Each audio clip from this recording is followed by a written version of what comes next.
주변의 문제, 우리 지역의 과제, 더 깊숙이 탐구하는 이것 저것 문제 연구소. 자, 요즘 현대인들 사이에서 밥은 굶어도 커피는 못 굶는다라는 말이 있을 정도로 커피를 애정하고 사랑하시는 분들이 많은 것 같은데 두 분은 어떤지 궁금해요. 커피들 많이 드시나요? 저는 일단은 이렇게 오늘 연구소 출근하기 전에도 일단 한 잔을 먹고 왔어요. 오전에 아침에 일어나면 너무 피곤하기 때문에 모닝커피를 한 잔 마셔주고 아하. 일하다가 점심 먹고 나서 조금 지쳐, 졸려. 이럴 때 또 카페인 충전을 위해서 커피를 마셔줍니다. 어떻게 보면은 우리 현대인들의 짠한 모습의 단면이네요. 그러니까 좀 피곤해서 맞아요. 피로를 잊으려고 마시는 커피, 아이스 뜨거운 거? 저 얼주가 또 아무리 추워도 덜덜덜 떨면서 아이스를 마셔요. 야, 차가운 커피. 우리 주경이터는요? 뭔가 상현 의원님 뭔가 좀 의존증 같은 느낌이 없지 않아 약간, 있는데요. 약간. 저는 건강을 좀 챙기는 사람이라서 커피는 하루에 한 잔 이상 안 마시고요. 목을 쓰는 또 직업을 갖고 있기 때문에 따뜻한 걸로 먹습니다. 그럼 뭐 커피 대신에 뭐 도라지즙 이런 거 먹고 건과차 막 이런 거. 네, 그래야 되는. 제일 젊은 데 제일 건강을 챙기는 것 같아요. 네. 이렇게 따뜻하게 드시는 분들도 계시고 또 이렇게 바쁜 일상에 시원하게 드시는 분도 계시고 저처럼 믹스 커피 달달하게 드시는 분도 계실 것 같아요. 진짜 우리 아버님 세대들, 어머님 세대 분들은요 식사하시고 나서 좀 달달한 믹스 커피 한 잔 드시고 나면은 그래 힘이 나. 오후 일정도 이제 뭔가 할 수 있을 것 같고 힘이 난다 하시는 분들이 많은데 문제는 우리가 이 살아가는 이 커피가 멸종될 위기에 처했다고 합니다. 커피가 무슨 멸종을. 커피 멸종 무슨 이런 청천벽력 같은 소리를 하시는 거예요. 네, 보니까요 요즘 기상이변으로 인해서 커피 수확량이 급감하고 있다 그래요. 그래서 안 돼. 올해도 공급 부족으로 인해서 원두 가격이 굉장히 폭등을 했대요.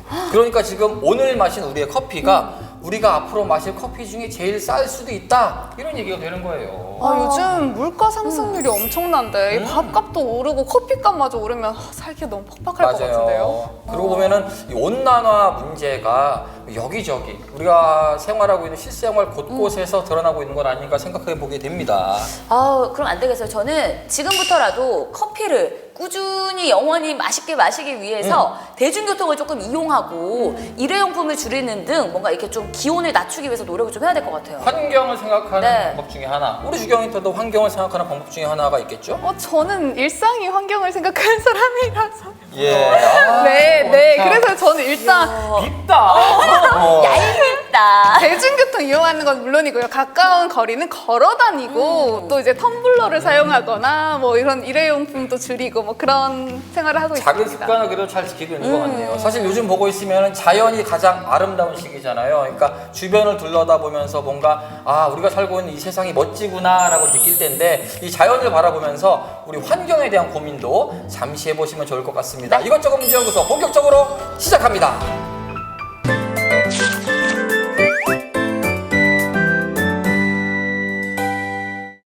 한 주간 우리 지역의 이슈를 키워드로 만나보는 마실연구실. 오늘 첫 번째 소식은요. 포항으로 가보겠습니다. 포항의 이번 주 키워드는 비밀병기입니다. 비밀병기. 느낌 왔어요. 느낌이? 이제 바람이 차가워지기 시작했다. 포항의 겨울 하면 떠오르는 거. 과메기. 포항의 비밀병기 과메기가 다시 왔다. 아니면 네. 대한민국을 지키는 포항의 자긍심, 이 해병대의 뭔가 특수무기가 들어온 거지. 개발이 그럴싸한데? 됐다거나 뭐 이럴 수도 있죠. 오, 비밀병기. 굉장히 그럴싸한데요. 포항에서 최근에 인기 드라마들이 많았죠. 아시나요?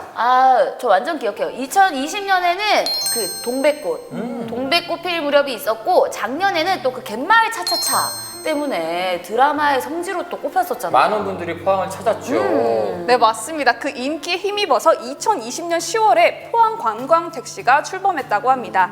포항 관광택시는요, 하루 전 사전 예약만 하면 포항에 어디든 손님이 원하는 장소에서 만나고 추천 코스를 다니거나 가고 싶은 곳을 투어 가이드해주는 맞춤형 택시 서비스라고 하는데요. 이번에 새롭게 재정비되어서 택시 운전자분들이 관광 홍보 요원으로도 활약하고 있다는 반가운 소식입니다. 그리고 이 특징이 있는데요. 단순히 택시 운전만 하는 게 아니라요. 폴라로이드 사진 촬영이나 숨은 찐 맛집 추천 코스까지 탑승자가 편하게 추억을 만들 수 있도록 다양하게 꿀팁들을 갖고 있다고 합니다. 특히 재미있는 점이 있는데요. 이 관광 택시를 운영하는 기사님들의 닉네임이 있다고 합니다. 닉네임. 닉네임이. 네, 신기하죠. 예를 들어서 돌문어의 꿈, 호미곶 필무렵, 영일만 추억, 포항 투더 물회라고 합니다. 낯선 곳을 방문한 우리 관광객들에게 조금 더 친절하게 다가갈 수 있는 좋은 방법이 아닐까 싶습니다. 이름만 들어도 친근하다는 생각이 들어요. 조금 더 나아가서는 요즘 택시업계가 굉장히 힘들다는 말씀을 하거든요. 사실 우리 경제의 바로미터가 택시 기사님들이 바로 느낄 건데 이런 분들한테도 뭔가 조금 더 또 다른 부가 수익을 창출할 수 있는 그런 기회도 될 것 같고요. 그러니까요. 여러모로 많은 분들에게 반가운 소식이 아닐까라는 생각이 듭니다. 그리고 요즘 왜 중장년층 그리고 노년층의 여행이 되게 많아졌다고 해요. 네. 근데 사실 이런 분들이 지하철이나 뭐 버스를 이용하려면 조금 어려운 점이 많을 텐데 그런 편의성까지도 생각한 게 아닌가라는 생각이 들면서 저도 한번 이용해보고 싶다라는 욕심이 생기네요. 합승? 콜? 6대4. 같이. 3대3. 4대 3대 3으로 갑시다. 아니 근데 진짜 한번 우리가 한번 같이 즐겨보는 것도 좋을 것 같아요. 우리가 우리 지역에 잘한다고 생각이 되지만 우리가 몰랐던 곳들도 함께 만날 수 있지 않을까 기대가 됩니다. 여러분들도 네. 많이 애용해 보시면 좋을 것 같아요. 다음 지역으로 가볼까요? 네, 다음 지역으로 가보겠습니다. 다음 지역은 울진인데요. 300억입니다. 300억. 네. 300억. 3억도 아니고 30억도 아니고 300억이라고 하니까 일단 억소리가 나면서 이 큰 돈이 어떻게 들어왔을까? 웬만하면 조금 투자를 받았다거나 뭔가 개발을 위해 쓰인다거나 좋은 의미였으면 좋겠어요. 뭔가 300억의 것들이 긍정적인. 투자가 된다. 그래, 그런 거였으면 좋겠네요, 인턴. 네, 그랬으면 좋겠지만 이번 300억은요. 올해 3월 울진에 대형 산불이 난 뒤 전국에서 모인 성금 가운데 약 300억 원 정도가 아직도 집행이 되지 않았다온 소식입니다. 임시주택에서 지내는 주민들은 하루빨리 성금이 배분되기만을 기다리고 있다고 하는데요. 울진군 의회에서 나섰다고 합니다. 구호 성금을 남기지 말고 신속하게 전액을 진행해달라고 촉구하고 나섰습니다. 지난 8월 중순에 우리 마실연구소에서 다뤘잖아요. 네. 성금 집행률이 그 당시에도 40% 미만이라는 소식을 전해드렸는데요. 모집 금액 820억 원 중 아직도 10월인 현재까지도 더딘 진행이 이루어지고 있다고 합니다. 일단은 산불 피해로 뭐 집을 잃고 뭐 세간살이가 다 타버린 분들은 지금 마음이 너무너무 힘드실 것 같은데 신중을 기해서 배분하는 것도 중요하지만 일단 주민분들의 마음을 헤아리는 게 더 중요하지 않을까라는 생각이 드네요. 맞습니다. 뭐 중복되거나 뭐 잘못 지급하는 걸 방지하기 위해서라는 건 알지만 너무나도 도움이 필요할 것 같은데요. 재해구호협회에 따르면요. 현재까지 회의를 통해서 9차례 성금을 진행했다고 하고요. 앞으로도 편중되거나 누락되지 않도록 해야 되기 때문에 철저한 조사를 거쳐서 지원할 계획이라고 하네요. 안타깝지만 한편으로는 조금은 이해가 되는 측면들도 있어요. 국민들이 보내준 마음들이 모인 성금이잖아요. 이게 제대로 잘 분배돼야 되기 때문에 시간이 걸리는 것은 우리가 이해가 되지만 사실 이게 이재민들 입장에서는 하루빨리 오늘이 걱정이고 내일이 걱정이기 때문에 빨리 처리해야 되는 것도 정말 반드시 필요하지 않을까 싶습니다. 우리 군 의회에서 나섰다고 하니까 울진 군도 함께 힘을 모아서 빠른 해결을 부탁드리도록 하겠습니다. 자, 다음 지역 넘어가 보도록 할게요. 네, 다음 지역은요. 영덕으로 떠나보겠습니다. 영덕의 이번 주 키워드는 낭만에 대하여입니다. 낭만에 대하여. 구준비 내리던 날 그야말로 오래된 카페에 앉아 잃어버린 것에 대하여. 근데 원래 그 노래는 이렇게 약간 눈을 내리 깔고 부르는 거 약간 왜 자꾸 이렇게 콧구멍을 보여주시는지. 야, 아니 노래. 낭만하면은 어. 이 최백호 씨의 낭만에 대하여 갑자기 생각이 났는데 근데 사실 낭만하면 영덕하고도 잘 어울려요. 영덕의 낮도 굉장히 화려하지만 영덕의 밤은 또 낭만이 있거든요.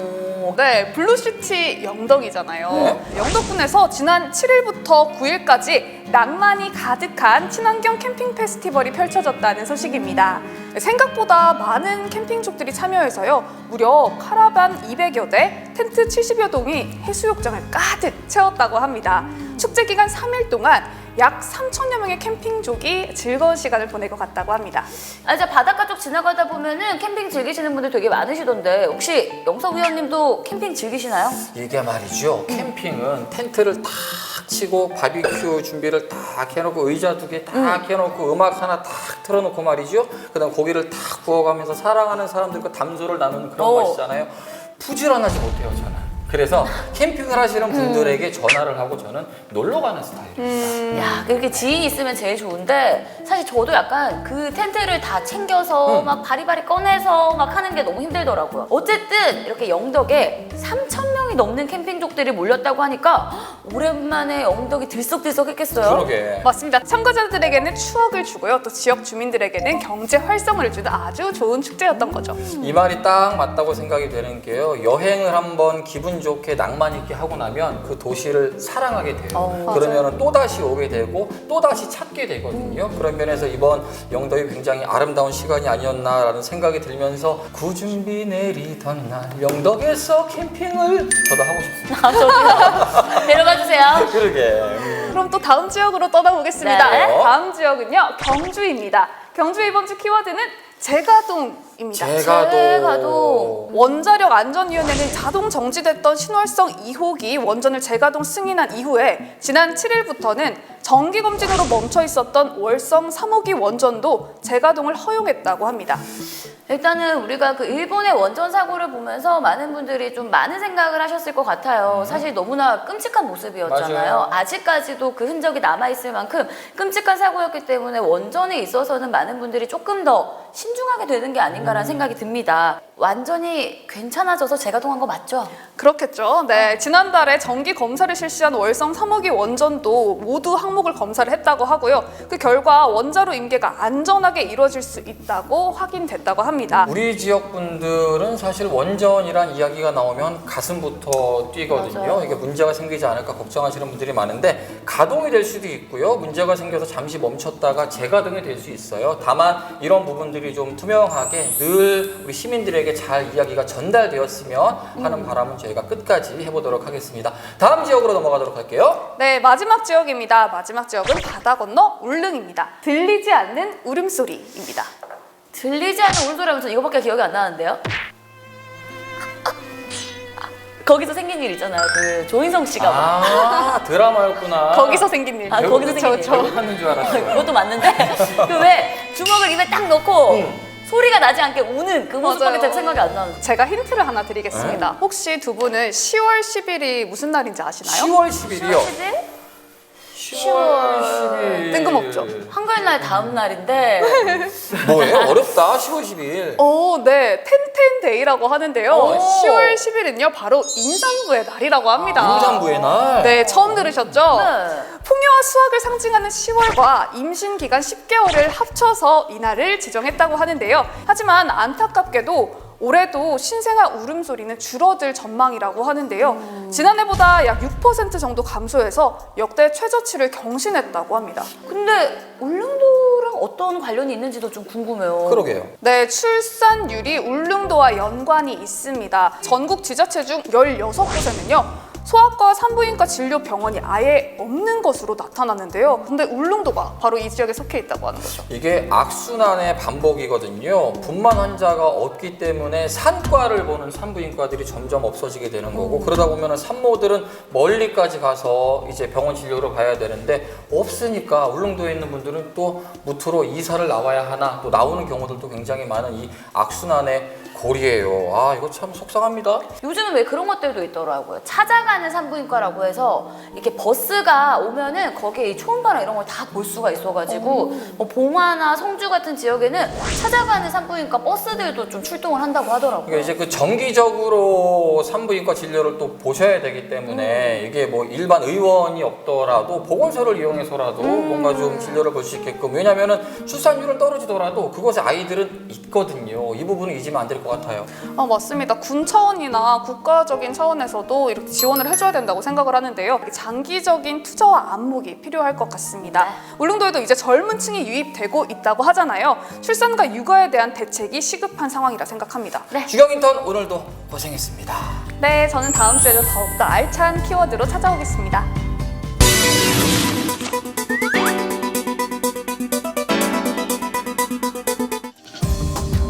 철의 도시 포항. 겨울철 별미인 과메기와 더불어 우리 지역을 대표하는 이미지인데요. 포항을 경북 최대 도시로 이끈 1등 공신이기도 합니다. 하지만 그 이면엔 수많은 노동자들의 희생이 있었는데요. 이를 방지하기 위해 올해 1월 중대재해처벌법이 시행됐습니다. 법 시행 이후 현장에서는 어떤 변화를 겪고 있고 개선돼야 할 부분은 무엇인지 이것저것 문제연구소 그 현장으로 지금 찾아갑니다.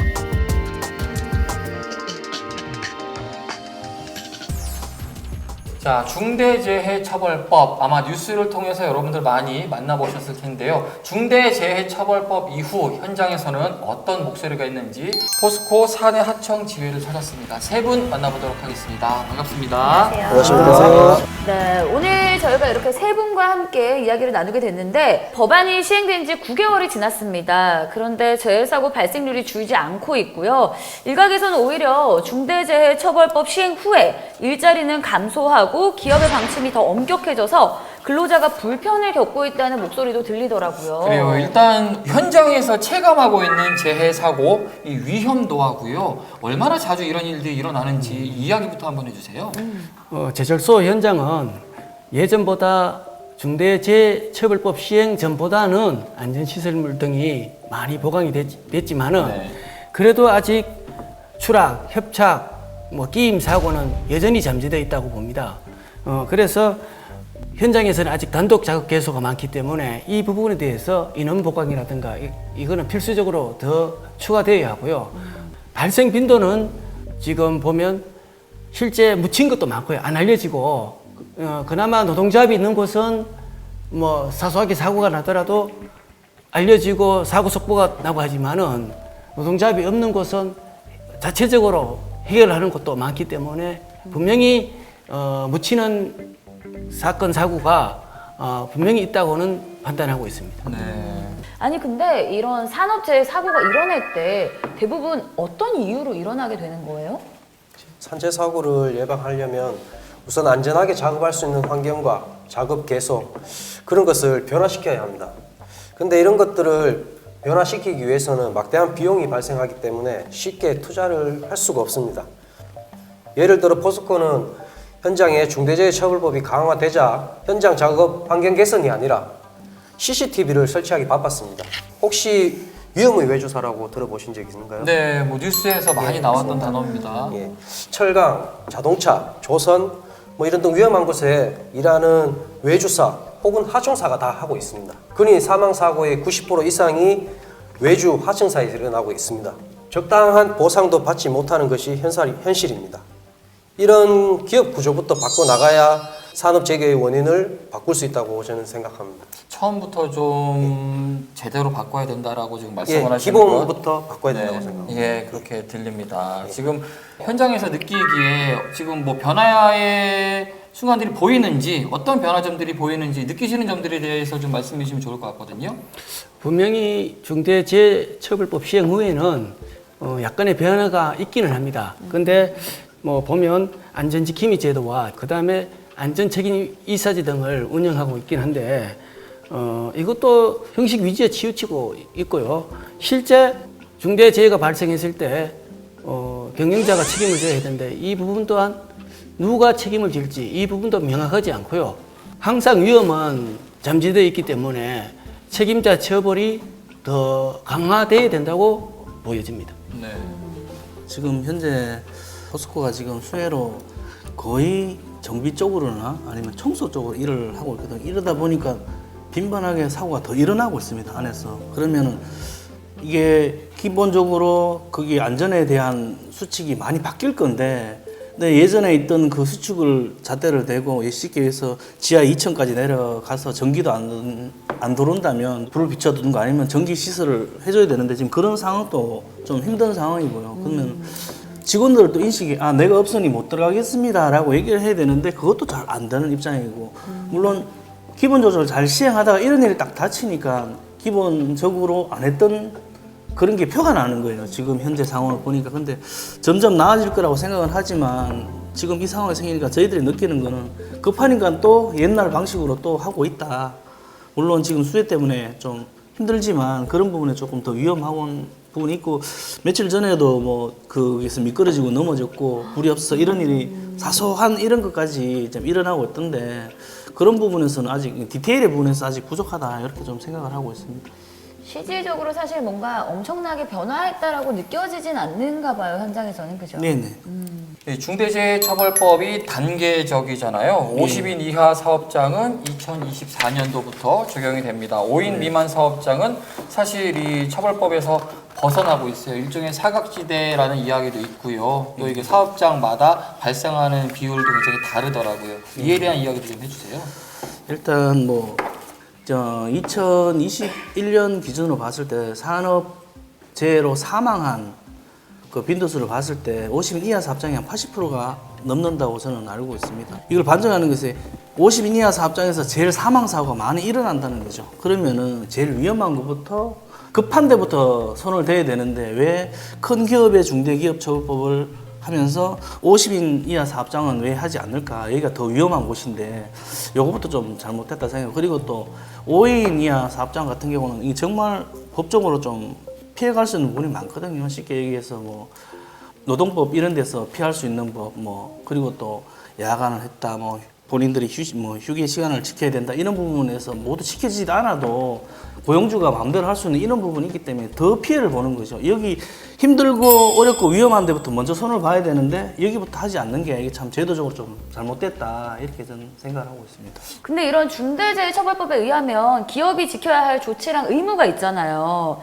근데 이 중대재해처벌법이 시행된 후에도 재해사고 시에 오히려 사고 경위가 잘 밝혀지지 않거나 피해 직원에게 충분한 보상이 이루어지지 않는 경우들도 있을 것 같습니다. 현장은 어떤가요? 우리나라에 많은 기업들이 있지만 특히 저희 포스코 쪽에는 좀 복잡한 구조로 되어 있습니다. 쉽게 해서 뭐 정부 방침이 있을 것이고 포스코의 방침이 있을 것이고 그리고 각 외주사마다 또 대표들이 있거든요. 그러면 쉽게 해서 현장 안에서 사고가 일어났다 그러면 좀 작은 사고들은 굳이 포스코까지 보고를 안 하려고 합니다. 외주사에서. 만약에 큰 사고 같은 경우는 포스코에서 나서죠. 지금 TV에 나올 수밖에 없고 사망사고나 뭐 이런 부분들 뭐 절단사고라든가 추락사고 이런 부분들은 나올 수밖에 없는데 보상 같은 경우는 솔직하게 큰 사고 아닌 이상은 제대로 보상받지 못한다. 왜? 현장에서 알아서 이렇게 어차피 회사 다녀야 되니 이렇게 좋은 게 좋은 거다. 이렇게 많이 늘어가고 있는 입장이거든요. 근데 그런 부분이 있어서 대부분 회사가 주도적으로 이 일을 마무리 짓는 것이죠. 근데 또 보면 이 중대재해처벌법이 경영자를 처벌한다는 측면에서 반발하시는 분들도 있더라고요. 근데 현장의 목소리는 좀 어때요? 중대재해처벌법 시행되면서 일각에서는 오너를 처벌하면은 운영은 누가 하고 경영은 누가 하느냐 뭐 이런 말들이 많은데 현장에 일하는 노동자가 있어야 기업이 있고 회사가 있는 것입니다. 지금껏 중대재해가 일어난 사업장에 오너가 처벌받은 적은 한 번도 본 적이 없습니다. 만약에 포스코 하청에서 일을 하다가 사망사고가 난다면 하청사 사장이 처벌을 받아야 되는지 포스코 회장이 처벌을 받아야 하는지 아니면 둘 다 받아야 하느냐 아무도 모릅니다. 현장에서는 사실 중대재해처벌법이 그렇게 피부로 와닿지는 않고 있습니다. 예, 뭐 경영자를 처벌해라 뭐 정확한 답은 아니라고 보고요. 근데 중요한 것은 그 경영자가 할 수 있는 일이 있는 거잖아요. 예를 들어서 본인들의 직원들이 쉽게 현장에서 다치거나 뭐 이런 걸 좋아하시는 경영자는 없다고 봐요. 근데 어쨌든 비용이 들다 보니 잘 안 한다. 근데 그렇기 때문에 그렇게 하면 당신은 처벌 받을 거야.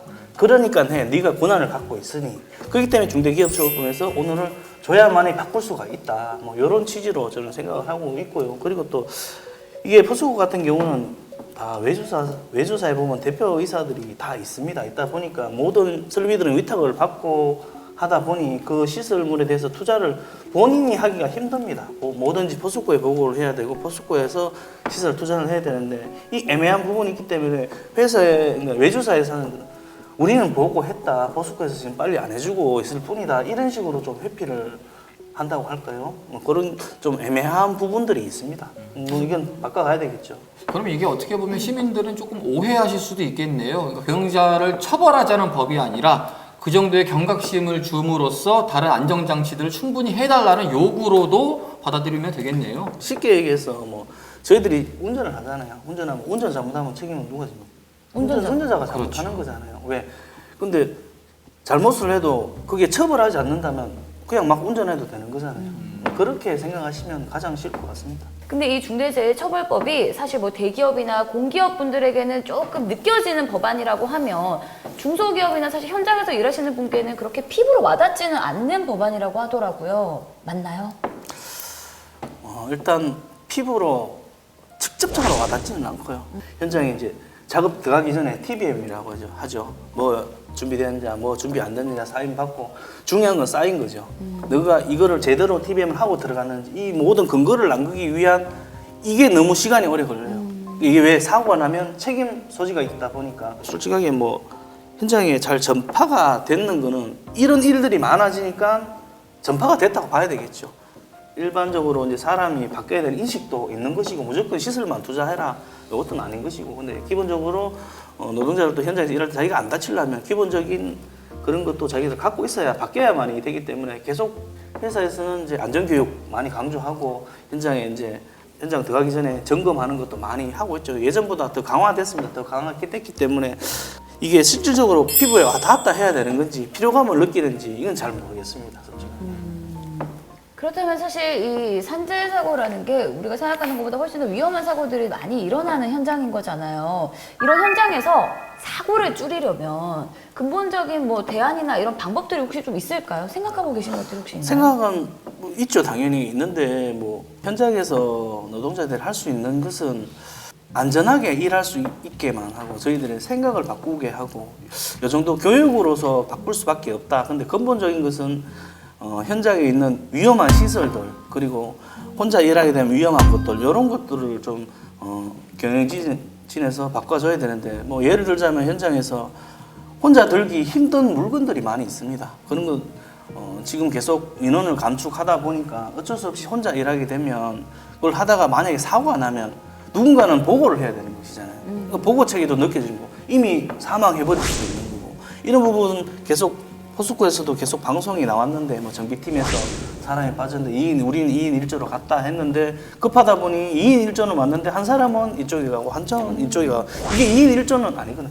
항상 무슨 사고가 났을 때 바로 옆에 사람이 있어야 되는데 이런 것들 위험 시설도 위험하지만 그 시설 위험하지만 같이 일하는 사람이 위험에 닥쳤을 때 도와주거나 보고할 수 있는 체계가 있어야 된다. 그런 부분에 있어서 자꾸 인원을 감축하면 계속 문제가 생긴다 이런 생각을 했는데 어쨌든 포스코에서는 계속 인원 감축을 하고 있다. 이런 부분에서 좀 안 좋게 생각을 하고 있습니다. 외주사나 하청에 근무하는 직원들 해마다 원청에서 인원 감축을 시킵니다. 원가 절감을 핑계로.